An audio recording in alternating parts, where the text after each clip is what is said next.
بسم اللہ الرحمن الرحیم۔ شروع اللہ کے پاک نام سے جو بڑا مہربان اور نہایت رحم کرنے والا ہے۔ سرور کونین صلی اللہ علیہ وآلہ وسلم کے پیارے غلاموں، السلام علیکم۔ محترم سامعین، ماہ رمضان کے بابرکت مہینے کی خوشی میں استقبال رمضان پر خوبصورت اور دلچسپ سلسلہ وار قسط نمبر 6 آپ سے التماس صرف اتنی ہے کہ ویڈیو کو آخر تک مکمل ملاحظہ فرمائیں۔ فتح مبین۔ جب حضرت صلی اللہ علیہ وآلہ وسلم نے اہل مکہ سے جنگ کا ارادہ کیا تو آپ نے 8 آدمیوں کا ایک سریہ دے کر ابو قتادہ بن ربی کو قبیلہ ازم کی طرف بھیجا، جو مدینہ سے 3 برید کے فاصلے پر ذی خشب اور ذی مردہ کے درمیان آباد تھا۔ یہ شروع رمضان 8 ہجری کا واقعہ ہے۔ مقصد یہ تھا کہ یہ مشہور ہو جائے کہ آپ اس علاقے پر فوج کشی کا ارادہ رکھتے ہیں اور لوگ یہ خبریں سن کر دہشت زدہ ہو جائیں اور آپ کے خلاف کسی کارروائی میں حصہ نہ لیں۔ اس سفر میں ان کی ملاقات عامر بن اسبد سے ہوئی۔ اس نے اہل اسلام کے طریقے پر ان کو السلام علیکم کہا، مگر محلم بن جسامہ نے اس کو قتل کر دیا۔ اس پر اللہ تعالیٰ نے یہ آیت اتاری، سورہ نساء آیت نمبر 94۔ ترجمہ یعنی جو تمہیں السلام علیکم کہے اس کو یہ نہ کہو کہ تم مومن نہیں ہے۔ خدا میں لکھا ہے کہ محلم بن جسامہ نے اس کو کسی پرانی رنجش کی وجہ سے قتل کیا تھا۔ ابن جریر نے اس سے زیادہ اس طرح بیان کیا ہے کہ پھر کسی موقع پر محلم 2 چادروں میں ملبوس حضرت صلی اللہ علیہ وسلم کی خدمت میں حاضر ہوا اور آپ سے استغفار کی درخواست کی، مگر آپ نے فرمایا تیرے لیے اللہ کی طرف سے کوئی مغفرت نہیں۔ یہ سن کر وہ روتا ہوا اٹھ کر چلا گیا اور اپنی چادروں سے آنسو پونچھتا تھا۔ ابھی 1 گھنٹہ بھی نہیں گزرا تھا کہ اس کا انتقال ہو گیا۔ دفن کرنے کے بعد زمین نے اس کو باہر پھینک دیا۔ لوگوں نے آپ سے اس کا ذکر کیا تو آپ نے فرمایا زمین اس سے بھی بدتر انسان کو قبول کر لیتی ہے، لیکن اللہ تعالیٰ تمہیں نصیحت کرنا چاہتا ہے۔ ابن اسحاق نے اس سریے کو ابن ابی حدرد کی طرف منسوب کیا ہے۔ رمضان المبارک 8 ہجری بمطابق جنوری 630 میں تاریخ اسلام کا ایک اہم ترین دن ظاہر ہوا، جب اللہ تعالیٰ نے اہل اسلام کو مکہ مکرمہ کی فتح مبین سے سرفراز فرمایا۔ زاد المعاد میں لکھا ہے کہ فتح مکہ وہ فتح عظیم ہے جس کے ذریعے اللہ تعالیٰ نے اپنے دین، اپنے رسول، اپنی فوج اور اپنے حرم آمین کو عزت بخشی، اور اس کے ذریعے اپنے شہر اور اپنے گھر جس کو اہل دنیا کے لیے موجب رحمت بنایا تھا، مشرکوں اور کافروں سے آزاد کروایا۔ اور یہ وہ فتح عظیم ہے جس سے آسمان پر رہنے والے فرشتے خوش ہوئے، جس کو دیکھ کر لوگ فوج در فوج اسلام میں داخل ہوئے اور زمین کا چہرہ خوشی سے منور ہو گیا۔ صحیح بخاری میں ہے کہ یہ جنگ ہجرت کے 8.5 سال بعد پیش آئی۔ غزوہ مکہ کا سبب کیا تھا؟ تاریخ نویسیوں نے غزوہ مکہ کا مدرجہ ذیل سبب بیان کیا ہے۔ کفار قریش نے صلح نامہ حدیبیہ کی عہد شکنی کی۔ انہوں نے حرم مکہ میں بنو بکر کے ساتھ مل کر مسلمانوں کے حلیف قبیلے بنو خزاعہ کا خون بہایا اور اپنی اس شرمناک حرکت سے معاہدے کی دھجیاں اڑا دی۔ لہٰذا مسلمانوں کو رسول اللہ کی قیادت میں بنی خزاعہ کی امداد کے لیے مکہ مکرمہ پر حملہ آور ہونا پڑا۔ بنو خزاعہ کے مظلوم مکہ میں رہ کر حضور کو پکار رہے تھے، چنانچہ مشہور روایت ہے کہ حضور علیہ الصلوۃ والسلام وضو خانے میں تھے کہ 3 مرتبہ فرمایا لبیک نصرت، میں حاضر ہوں، تمہاری مدد کی گئی۔ حضرت میمونہ رضی اللہ عنہا کے پوچھنے پر حضور نے مدینہ شریف رہتے ہوئے مکہ مکرمہ کے سارے حالات بیان کر دیے۔ فرمایا بنی خزاعہ نے مجھے مدد کے لیے پکارا ہے اور میں نے ان کی پکار کا جواب دیا ہے۔ حضور سرور کائنات صلی اللہ علیہ وسلم نے زمانے کو دین امن عطا فرمایا۔ یہی وجہ ہے کہ آپ نے اتنے وحشت ناک واقعے کے بعد بھی امن و سلامتی کا راستہ اختیار کرتے ہوئے قریش مکہ کے سامنے 3 شرائط رکھیں کہ ان میں سے کوئی ایک قبول کر لے۔ نمبر 1، بنی خزاعہ کے مقتولوں کا خون بہا دیا جائے۔ نمبر 2، قریش بنی بکر کی حمایت سے الگ ہو جائے۔ نمبر 3، معاہدہ حدیبیہ کے ٹوٹنے کا اعلان کر دیا جائے۔ کرتا بن عبد عمرو نے قریش کا نمائندہ بن کر جواب دیا کہ ہمیں تیسری شرط منظور ہے، لیکن قاصد رسول کے جانے کے بعد قریش کو اپنی بات پر ندامت ہوئی، چنانچہ انہوں نے ابو سفیان کو مدینہ منورہ بھیجا کہ معاہدے کی تجدید کرے۔ گویا اس جنگ کے اسباب قریش نے مہیا کیے۔ ابو سفیان مدینہ منورہ آیا اور حضرت ام المومنین ام حبیبہ رضی اللہ تعالیٰ عنہ کے مکان پر پہنچا جو اس کی بیٹی تھی۔ اس نے بستر نبوت پر بیٹھنا چاہا تو حضرت ام حبیبہ رضی اللہ عنہ نے روک دیا، اس لیے کہ یہ رسول اللہ صلی اللہ علیہ وسلم کا بستر ہے اور تم مشرک و نجس ہو۔ یہ سن کر ابو سفیان کے دل پر قیامت گزر گئی۔ پھر وہ حضور کی بارگاہ میں گیا اور اپنا مقصد بیان کیا، مگر حضور نے کوئی جواب نہ دیا۔ بعد ازاں حضرت ابو بکر رضی اللہ عنہ، حضرت عمر رضی اللہ عنہ، حضرت علی رضی اللہ عنہ اور حضرت فاطمہ رضی اللہ تعالیٰ عنہ کے پاس جا کر مدعا بیان کیا، مگر سب نے یہی کہا کہ ہم رسول کے ارادے میں مداخلت کی مجال نہیں رکھتے۔ ابو سفیان ہر طرف سے ناکام ہو کر مکہ مکرمہ چلا گیا۔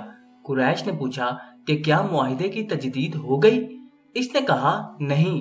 قریش نے کہا یہ تو کچھ بھی نہ ہوا، نہ تو یہ صلح ہے کہ ہم سکون سے بیٹھے رہیں اور نہ یہ جنگ ہے کہ جنگ کا سامان تیار کریں۔ ابو سفیان کی واپسی کے بعد حضور علیہ الصلوۃ والسلام نے جنگ کی تیاری کا حکم دے دیا اور تمام حلیف قبائل سے بھی رابطہ قائم کیا کہ سب تیار ہو جائیں، مگر یہ حضرت ابو بکر رضی اللہ تعالیٰ عنہ تک بھی کسی کو نہ بتایا کہ جنگ کا اعلان کس کے خلاف ہے۔ انہوں نے اپنی لخت جگر حضرت عائشہ رضی اللہ عنہ سے پوچھا کیا تمہیں کچھ معلوم ہے کہ کہاں کا ارادہ ہے؟ انہوں نے عرض کیا کہ واللہ مجھے کچھ معلوم نہیں۔ دراصل حضور انتہائی رازداری سے مکہ مکرمہ پر حملہ آور ہونا چاہتے تھے۔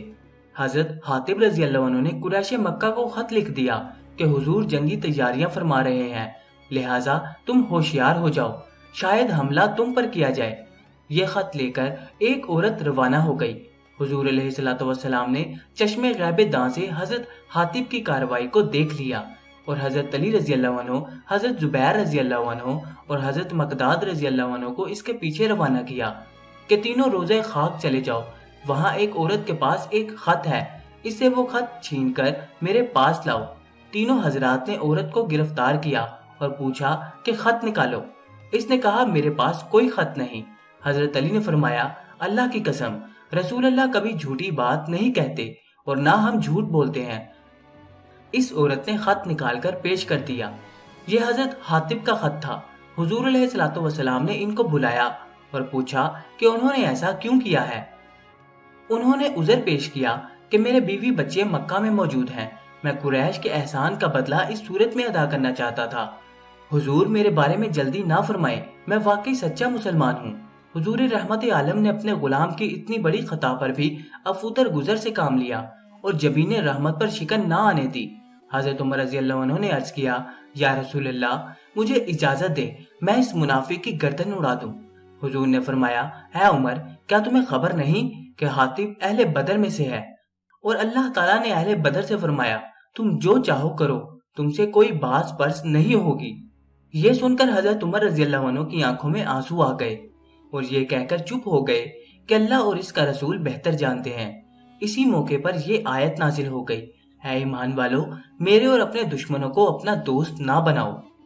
حضور علیہ الصلوۃ والسلام نے حلیف قبائل اسلم، غفار، مزینہ، جمہینہ، اشجع اور سلیم کو ساتھ لیا اور 10,000 کے لشکر کے ساتھ مکہ مکرمہ کو روانہ ہوئے۔ یہ رمضان کا مہینہ تھا۔ آپ نے قدیر اور اسوان کے درمیان قدید نامی کنویں پر جا کر روزہ چھوڑ دیا۔ سب صحابہ کرام نے بھی روزہ چھوڑ دیا۔ حفصہ کے مقام پر حضرت عباس سے ملاقات ہوئی جو اپنے اہل و عیال کو لے کر مدینہ منورہ کی طرف ہجرت کر رہے تھے۔ اس طرح آپ کے چچا زاد بھائی ابو سفیان بن حارث بن عبد المطلب اور آپ کے پھوپھی زاد بھائی عبداللہ بن امیہ ملے۔ ان سب نے حضور علیہ الصلوۃ والسلام سے معافی طلب کی اور حضرت علی رضی اللہ عنہ کے بتانے پر انہوں نے وہ بات کی جو برادران یوسف نے کہی تھی۔ اللہ تعالیٰ نے آپ کو ہم پر فضیلت دی اور یہ بھی تسلیم کرتے ہیں کہ ہم خطا کار تھے۔ حضور نے ان سے وہی فرمایا جو حضرت یوسف علیہ السلام نے فرمایا تھا، آج تم پر کوئی ملامت نہیں، اللہ تمہاری خطا معاف کرے، وہ سب سے زیادہ رحم کرنے والا ہے۔ ابو سفیان نے یہ شعر پڑھے، تیری بقا کی قسم، میں نے جس دن اس لیے جھنڈا اٹھایا تھا کہ محمد مصطفیٰ کے لشکر پر لات کا لشکر غالب آ جائے، اس وقت میں رات کے مسافر کی طرح تھا جو اندھیرے میں ٹامک ٹویاں مارتا ہے۔ اب مجھے سیدھا راستہ نظر آ گیا ہے اور میں اس پر چلنے لگا ہوں۔ مجھے کسی رہنما نے راستے پر ڈال دیا ہے اور اللہ کی راہ پر چلنے کی مجھے اس نے خبر دی ہے جس کو میں نے وطن سے نکال دیا تھا۔ حضور علیہ الصلوۃ والسلام نے یہ شعر سن کر اس کے سینے پر ہاتھ مبارک مارا اور فرمایا تم نے مجھے وطن سے نکالا تھا۔ پھر حضور اس کے ساتھ بہت محبت فرماتے تھے کہ ایک مرتبہ فرمایا مجھے امید ہے کہ یہ حمزہ کا نعم البدل ثابت ہوگا۔ حضور پورے نور صلی اللہ علیہ وسلم نے مر ازہران پہنچ کر پڑاؤ ڈالا اور مجاہد کو حکم دیا کہ وہ اپنی آگ جلائے۔ جب ہزاروں مجاہدوں نے آگ جلائی تو اس میدان میں دور تک آگ ہی آگ نظر آ رہی تھی۔ یہ منظر دیکھ کر حضرت عباس نے سوچا کہ اگر قریش نے آ کر امان طلب نہ کی تو ان کی ہلاکت کا وقت قریب آ گیا ہے۔ یہ رات کو حضور علیہ الصلوۃ والسلام کے خچر پر سوار ہو کر نکلے۔ ادھر ابو سفیان سردار مکہ اپنے ساتھیوں حکیم بن حزام اور بدیل بن ورقہ کے ساتھ نکلا ہوا تھا۔ اس نے میلوں کی مسافت میں پھیلی آگ کو دیکھ کر حیرت و وحشت کا اظہار کیا۔ حضرت عباس رضی اللہ تعالیٰ عنہ کی ان تینوں سے ملاقات ہو گئی۔ ابو سفیان: اے عباس، تم پر میرے ماں باپ فدا، کہاں سے آ رہے ہو اور یہ آگ کیسی ہے؟ حضرت عباس رضی اللہ عنہ: یہ رسول اللہ صلی اللہ علیہ وسلم کے لشکر کی آگ ہے، ہائے قریش کی ہلاکت قریب ہے۔ ابو سفیان: اب نجات کی کیا صورت ہے؟ حضرت عباس: خدا کی قسم، اگر تم رسول اللہ صلی اللہ علیہ وسلم کے ہاتھ لگ گئے تو تیری گردن اڑا دیں گے۔ میرے پیچھے خچر پر بیٹھ جاؤ، میں تمہارے لیے آپ سے امن حاصل کرتا ہوں۔ باقی دونوں ساتھی واپس چلے گئے اور حضرت عباس ابو سفیان کو لے کر لشکر گاہ میں آ گئے۔ مسلمانوں نے ابو سفیان کو پہچان لیا اور اس کے خلاف غیظ و غضب کا اظہار کیا۔ حضرت عباس حضور علیہ الصلوۃ والسلام کی بارگاہ میں حاضر ہو کر امن کے طالب ہوئے۔ آپ نے فرمایا چچا جان، اس کو اپنے ڈیرے پر لے جائیں، صبح پیش کریں۔ صبح ہوئی تو آپ نے فرمایا ابو سفیان، تجھ پر افسوس، کیا ابھی وقت نہیں آیا کہ تم یقین کر لو کہ اللہ کے سوا کوئی عبادت کے لائق نہیں؟ اس نے کہا میرے ماں باپ آپ پر قربان، آپ کتنے بردبار، کتنے معزز اور کتنے صلح رحمی کرنے والے ہیں۔ اللہ کی قسم، مجھے یقین ہو گیا ہے کہ واقعی اللہ کے سوا کوئی عبادت کے لائق نہیں۔ حضرت عباس نے کہا تم پر افسوس، ساتھ رسول اللہ کی رسالت کی گواہی بھی دو۔ چنانچہ ابو سفیان فوراً مسلمان ہو گیا اور شہادت حق کا اقرار کر لیا۔ پھر حضور علیہ الصلوۃ والسلام نے ابو سفیان کی مراعات عطا فرمائی کہ جو تمہارے گھر میں داخل ہوگا اسے امان دی جائے، جو اپنا دروازہ بند کر لے گا اسے امان دی جائے گی، جو بیت اللہ میں آ جائے گا اسے امان دی جائے گی۔ حضور نے حضرت عباس کو حکم دیا کہ ابو سفیان کو بلندی پر لے جا کر لشکر اسلام کی شان و شوکت دکھائی جائے۔ ابو سفیان نے سب کچھ دیکھا، کہا اے عباس، تیرے بھتیجے کی بہت بڑی بادشاہی قائم ہو گئی ہے۔ انہوں نے کہا یہ سب کچھ ان کی نبوت کا کمال ہے۔ اس نے کہا یہ بالکل ٹھیک ہے۔ انہوں نے کہا چلو اپنی قوم کی فکر کرو۔ لشکر اسلام نہایت کروفر کے ساتھ مکہ میں داخل ہو رہا تھا۔ انصار کا جھنڈا حضرت سعد بن عبادہ کے ہاتھ میں تھا، مہاجرین کا جھنڈا حضرت زبیر کے ہاتھ میں تھا۔ حضور اپنے پورے جاہو جلال کے ساتھ نزول اجلال فرما رہے تھے۔ ابو سفیان کو دیکھ کر حضرت سعد نے کہا کہ آج گھمسان کی جنگ کا دن ہے، آج کعبہ میں خون بہانا حلال کر دیا گیا ہے۔ ابو سفیان اس جلالی رجس سے کانپ اٹھا۔ اس نے حضور علیہ الصلوۃ والسلام کی بارگاہ میں شکایت کی۔ حضور نے فرمایا سعد بن عبادہ نے اتنی غلط بات کیوں کہہ دی اور جھنڈا ان سے لے کر ان کے بیٹے قیس بن سعد کو عطا کر دیا۔ ایک روایت ہے کہ حضور علیہ الصلوۃ والسلام نے فرمایا اے ابو سفیان، الیوم یوم الرحمہ، آج تو رحمت کا دن ہے۔ حضور علیہ الصلوۃ والسلام کے اعلان رحمت کے بعد بھی اکرمہ بن ابو جہل نے چند جوانوں کو ساتھ لے کر حضرت خالد بن ولید رضی اللہ عنہ کے دستے پر حملہ کر دیا، جس سے 3 صحابہ شہید ہوئے۔ جواباً حضرت خالد کے حملے سے 13 کفار جہنم رسید کیے گئے۔ حضور نے حضرت خالد سے فرمایا کہ میں نے تو جنگ سے منع کر دیا تھا، یہ تلواریں کیوں چمک رہی ہیں؟ انہوں نے عذر پیش کیا کہ پہل کفار کی طرف سے ہوئی ہے، جنگ کے سوا ہمارے لیے کوئی چارہ کار نہیں تھا۔ اس پر حضور علیہ الصلوۃ والسلام نے فرمایا یہ اللہ تعالیٰ کی تقدیر ہے، اس نے جو چاہا وہی بہتر ہے۔ چشم فلک نے ایسا فاتح کہاں دیکھا ہوگا جو اپنے خون کے پیاسوں، جان کے دشمنوں، وطن سے نکالنے والوں، راہ میں کانٹے بچھانے والوں اور معاشرتی بائیکاٹ کرنے والوں کے ساتھ اس رحمت و رافت کا سلوک کرتا ہے۔ حضور اس شان سے داخل مکہ ہوئے کہ اونٹنی قصبہ پر سوار تھے، سر انور پر سیاہ امامہ شریف تھا، بخاری کے مطابق سر انور پر مغفر تھا۔ ایک طرف حضرت ابو بکر تھے اور دوسری طرف اسید بن حزیر تھے۔ لبے ہائے نبوت پر سورہ فتح مسکرا رہی تھی۔ سر اقدس انکسار سے بار بار پالان سے لگ رہا تھا۔ یہ اللہ تعالیٰ کے حضور اظہار بندگی کا ایک انداز تھا۔ حضور علیہ الصلوۃ والسلام نے اپنی چچا زاد بہن حضرت ام ہانی کے گھر قیام فرمایا، وہاں غسل فرمایا اور 8 رکعت نماز چاشت ادا فرمائی۔ آپ نے ام ہانی کے گھر خشک روٹی کے چند ٹکڑے سرکے کے ساتھ تناول فرمائے اور خدا کا شکر ادا کیا۔ پھر فرمایا، سرکہ بہترین سالن ہے، جس گھر میں سرکہ ہوگا اس گھر والے محتاج نہ ہوں گے۔ حضرت ام ہانی نے عرض کیا، حضور میں نے حارث بن ہشام ابو جہل کے بھائی اور زہیر بن امیہ کو پناہ دی ہے، لیکن میرا بھائی علی ان کو قتل کرنا چاہتا ہے کیونکہ انہوں نے خالد بن ولید کے دستے پر حملہ کیا تھا۔ حضور رحمت علیہ الصلوۃ والسلام نے فرمایا، اے ام ہانی، جس کو تم نے امان دی اس کے لیے ہماری طرف سے بھی امان ہے۔ حضور سید الفاتحین صلی اللہ علیہ وآلہ وسلم کا پرچم نصرت و جہون میں مسجد الفتح کے قریب گاڑا گیا۔ آپ اپنی اونٹنی پر سوار ہوئے، پیچھے حضرت اسامہ بن زید کو بٹھایا۔ آپ مسجد حرام کی طرف روانہ ہوئے۔ حضرت بلال اور کعبے کے کلید بردار عثمان بن طلحہ بھی ہمراہ تھے۔ آپ نے حسن مسجد میں سواری کو بٹھایا اور کعبہ مشرفہ کا طواف کیا اور حجر اسود کو بوسہ دیا۔ حضور علیہ الصلوۃ والسلام نے بیت اللہ شریف میں رکھے ہوئے معبودان باطلہ کو توڑ دیا اور اپنے جد اعلیٰ حضرت خلیل اللہ علیہ السلام کی یادگار کو شرک و کفر کی نجاستوں سے ہمیشہ کے لیے پاک کر دیا۔ آپ بتوں کو اپنی چھڑی سے ٹھونکے مار مار کر گراتے جاتے تھے۔ اس وقت آپ یہ آیت تلاوت فرما رہے تھے۔ ترجمہ، حق آ گیا اور باطل مٹ گیا، اور باطل مٹنے ہی کی چیز ہے۔ جب تمام حرم مقدس بتوں سے پاک ہو گیا تو حضرت اسامہ، حضرت بلال اور حضرت عثمان بن طلحہ کو ساتھ لے کر خانہ کعبہ کے اندر تشریف لے گئے۔ بیت اللہ کے تمام گوشوں میں تکبیر بلند کی اور 2 رکعت نماز بھی ادا فرمائی۔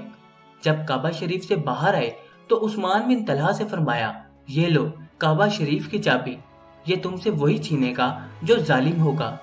حضور فخر انسانیت صلی اللہ علیہ وسلم نے حرم کعبہ میں دربار عام منعقد فرمایا۔ افواج اسلام کے علاوہ ہزاروں کفار عرب موجود تھے۔ سب کی گردنیں خم تھیں، لب بند تھے، جسموں پر ہیبت طاری تھی۔ حضور علیہ الصلوۃ والسلام کی مقدس آواز گونج رہی تھی، ایک خدا کے سوا کوئی عبادت کے لائق نہیں، اس کا کوئی شریک نہیں۔ اس نے اپنا وعدہ سچ کر دکھایا، اس نے اپنے بندے کی امداد کی اور کفار کے تمام لشکروں کو تنہا شکست فاش دی۔ تمام فخر کی باتیں، تمام پرانے خونوں کا بدلہ، تمام پرانے خون بہا، جاہلیت کی رسمیں سب میرے قدموں کے نیچے ہیں۔ صرف کعبہ کی تولیت اور حجاج کو پانی پلانا، یہ 2 اعزاز اس سے مستثنی ہے۔ اے قوم، قریش اب جاہلیت کا غرور اور خاندانوں کا افتخار خدا نے ختم کر دیا۔ تمام لوگ حضرت آدم کی اولاد ہیں اور حضرت آدم مٹی سے بنائے گئے ہیں۔ بعد ازاں حضور علیہ الصلوۃ والسلام نے کفار قریش کو مخاطب فرمایا، تمہیں کچھ خبر ہے کہ آج میں تمہارے ساتھ کیا سلوک کرنے والا ہوں؟ حضور کے سوال سے تمام کفار قریش کے قدم لرزنے لگے۔ انہیں اپنے اعمال نامے یاد آ رہے تھے کہ کس طرح انہوں نے اس محسن انسانیت کا قافیہ حیات تنگ کیا تھا، کس طرح اسے اور اس کے عظیم ساتھیوں کو وطن سے نکالا تھا، اور کس طرح وطن سے دور مدینہ طیبہ میں بھی چین نہ لینے دیا تھا۔ اپنے کفر و غرور اور حضور کے فکر غیور کے سب مرحلے آنکھوں کے سامنے متحرک تھے۔ امید و بیم کی کیفیات سے دوچار ہو کر بولے، آپ مہربان بھائی ہیں اور مہربان باپ کے لختے جگر ہیں۔ حضور نے نگاہ رحمت سے سب کو دیکھا اور رحم کی بھیک مانگنے والوں کو اپنے افودر گزر کی دولت سے غنی کر دیا۔ نہایت شفقت و محبت سے فرمایا، آج کے دن تم سے کوئی باز پرس نہیں، جاؤ تم سب آزاد ہو۔ حضور پرنور صلی اللہ علیہ وسلم کی رحمت و صداقت کے سمندر کو معجزن دیکھا تو سب کفار قریش کی نگاہیں فرط ندامت سے اشک بار ہو گئی، دل جذبات تشکر سے لبریز ہو گئے، سر اعتراف منت سے سرنگو ہو گئے، امیدیں جوان ہو گئیں، مایوسیوں کے بادل چھٹ گئے، زبانوں پر کلمہ توحید و رسالت کے نغمے جاری ہو گئے۔ لا الہ الا اللہ محمد رسول اللہ کے فلک شگاف نعروں سے حرم مقدس کی سرزمین معمور ہو گئی۔ پوری تاریخ انسانیت کا مطالعہ کیا جائے تو ہمیں بڑے بڑے فاتحین نظر آتے ہیں، جمشید و دارا کی شوکت، سکندر و سلیم کی ہیبت، مصری، یونانی، رومی، ایرانی تہذیبوں کے عروج دکھائی دیتے ہیں۔ لیکن کبھی کسی نے کسی کو معاف نہیں کیا۔ محکوم بلکتے رہے، مظلوم چلاتے رہے۔ حاکموں نے سسکتی ہوئی آدمیت کو پامال کرنا ہی اپنی شان افتخار کا باعث تصور کیا، لیکن ادھر بات ہی کچھ اور تھی۔ وہ دنیا کے حکمران تھے، یہ آخرت کے شہنشاہ ہیں۔ ایک خدا کی حاکمیت کو نافذ کر کے تمام ادنا والا، اسود و احمر، عربی و عجمی، بندہ واقع کے امتیازات کو ختم کرنے والے تاجدار ہیں۔ انصار مدینہ نے جب قریش کے ساتھ حضور علیہ الصلوۃ والسلام کا یہ کریمانہ سلوک دیکھا تو وہ سوچنے لگے کہ شاید حضور علیہ الصلوۃ والسلام مکہ مکرمہ میں قیام فرما لیں گے اور ہم لوگ حضور علیہ الصلوۃ والسلام کی بارگاہ رحمت سے دور ہو جائیں گے۔ حضور نے ان کے جذبہ محبت کو دیکھا تو فرمایا، اے انصار مدینہ، اللہ ایسا نہ کرے، اب تو ہماری حیات اور وفات تمہارے ہی ساتھ ہے۔ یہ مستح جان فراز سن کر انصار مدینہ کی آنکھوں میں آنسو آ گئے اور انہوں نے عرض کیا، حضور، جو کچھ ہمارے دل میں خیال گزرا اور زبان پر آیا، اس کی وجہ آپ کے ساتھ والہانہ محبت کا جذبہ ہے۔ ہم آپ کا فراق ہرگز برداشت نہیں کر سکتے۔ نماز کا وقت ہوا تو حضور نے بارگاہ رسالت کے مؤذن حضرت بلال رضی اللہ عنہ کو حکم دیا کہ وہ کعبہ مشرفہ کی چھت پر سوار ہو کر اذان بلند کریں۔ دراصل اس کی وجہ یہ تھی کہ رحمت عالم اہل مکہ کو دکھانا چاہتے تھے کہ دیکھو، وہی بلال جس کو حقارت و نفرت کی نظر سے دیکھا جاتا تھا، اسلام کی نسبت نے اسے کتنا معزز و محترم بنا دیا ہے۔ مکہ کی گلیوں میں مارے کھانے والا آج کعبہ کے سر پر کھڑا ہو کر اللہ کی کبریائی اور رسول کی مصطفائی کی دہائی دے رہا ہے۔ حضور دنیا میں ذروں کو وسعت صحرا اور قطروں کو صورت دریا عطا کرنے کے لیے آئے ہیں، غلاموں کو اماموں کا درجہ دینے کے لیے آئے ہیں۔ حضور علیہ الصلوۃ والسلام نے کوہ صفا کے دامن میں لوگوں کو اپنے دستے حق پرست پر بیعت کیا۔ پہلے مرد بیعت ہوئے، پھر عورتوں کی باری آئی۔ حضرت عائشہ رضی اللہ عنہا سے روایت ہے، خدا کی قسم، حضور کے ہاتھ نے بیعت کے وقت کسی عورت کے ہاتھ کو نہ چھوا، صرف کلام سے ہی بیعت فرماتے تھے۔ انہی عورتوں میں ابو سفیان کی زوجہ ہندہ بنت عتبہ بھی حاضر ہوئیں۔ اس عورت نے حضور کے عزیز چچا حضرت حمزہ کا جگر چبایا تھا، ان کے اعضاء کا ہار بنا کر گلے میں ڈالا تھا۔ اس نے حضور کے ہاتھ میں بیعت کرتے وقت بڑی بے باکی سے گفتگو کرتی رہی، لیکن رسول کریم نے عفو و حلم کا مظاہرہ فرماتے ہوئے اس کو بھی معافی کا پروانہ جاری کر دیا۔ ابتداً ابو سفیان اور اس کی زوجہ ہند اسلام میں متذبذب تھی، لیکن حضور علیہ الصلوۃ والسلام کی برکت و صحبت سے یہ لوگ کامل الایمان ہو گئے، اسلام کی خدمت کی، جنگوں میں بہادری کے جوہر دکھائے، ان کا خاتمہ بھی ایمان پر ہوا، لہٰذا ان پر ریب و عیب کے الزام لگانا سراسر غلط ہے۔ حضرت عائشہ رضی اللہ عنہا سے روایت ہے کہ ہند بنت عتبہ نے عرض کیا، حضور، پہلے میں سب سے زیادہ آپ کے گھر والوں سے نفرت کرتی تھی، اب میں سب سے زیادہ آپ کے گھر والوں سے محبت کرنا پسند کرتی ہوں۔ ابو سفیان کے بارے میں روایت ہے کہ انہوں نے حضور کے سامنے اپنے دل میں سوچا کہ کاش میں ایک فوج تیار کر کے آپ سے جنگ کرتا۔ حضور نے ان کے دل کا خیال پڑھتے ہوئے ان کے سینے پر ہاتھ مارا اور فرمایا، اگر تو ایسا کرے گا تو اللہ تعالیٰ تجھے ذلیل کرے گا۔ اس پر انہوں نے استغفار کیا اور عرض کیا، مجھے آپ کی نبوت کا یقین کامل ہو گیا، کیونکہ آپ نے میرے دل میں پوشیدہ خیال کو بھی جان لیا ہے۔ اس کے بعد حضور علیہ الصلوۃ والسلام نے ان کے ہاتھوں سے عزا کا بت برباد کروایا۔ ایک روایت ہے کہ اسے حضرت علی نے توڑا تھا۔ مکہ کے اطراف میں مختلف قبائل کے بت تھے، صحابہ کرام کے لشکروں نے ان کی جھوٹی خدائی کا بھی خاتمہ کر دیا۔ ہر طرف توحید کے غلغلے برپا ہو گئے۔ جزاک اللہ۔